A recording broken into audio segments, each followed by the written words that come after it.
वाजायला लागलं की लोक जमा होतात. लोक जमा झाले की पोरांना आणखीनच चेव फुटतो. स्थळ काळाचं बंधन नाही. रस्त्याच्या कडेला कुठेही केव्हाही खेळ सुरू होतो. पुण्यातल्या जंगली महाराज रस्त्यावरचं हे दृश्य आहे. खेळ मोठा लक्षवेधी, आबालवृद्ध साऱ्यांचं मनोरंजन करणारा. ही आजीबाईची टीम आहे.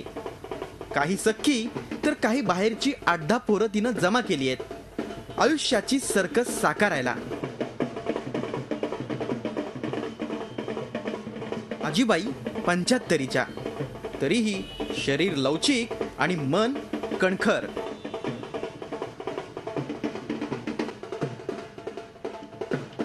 डोंबारणीच्या जगण्यात यापेक्षा वेगळं काय असणार.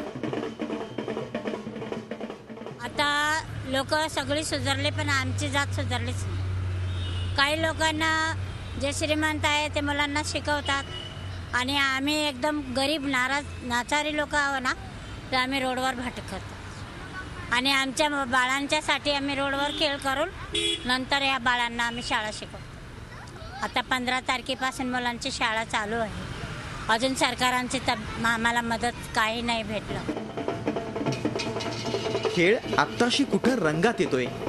अजून बरेच डाव बाकी आहेत. एवढ्यात एक पोलीसवाला घटनास्थळी दाखल होतो आणि रंगात आलेला खेळ अर्ध्यावरच मोडतो.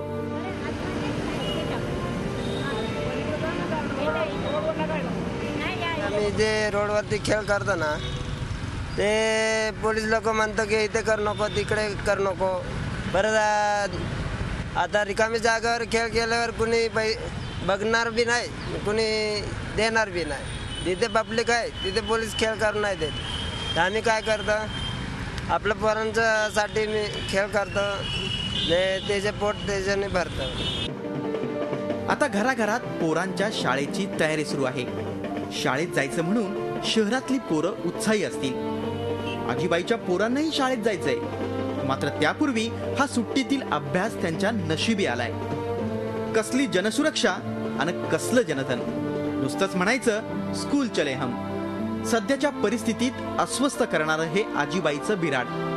सांभाळून घेतलं तरी आनंदी आणि हाकलून लावलं तरी आनंदी. तुम्ही सांगेल का अच्छे दिन म्हणजे काय रे भाऊ. व्हिडिओ जर्नलिस्ट विकी कांबळेसह अरुण मेहत्रे, झी मीडिया, पुणे. झी 24 तास रहा एक पाऊल पुढे.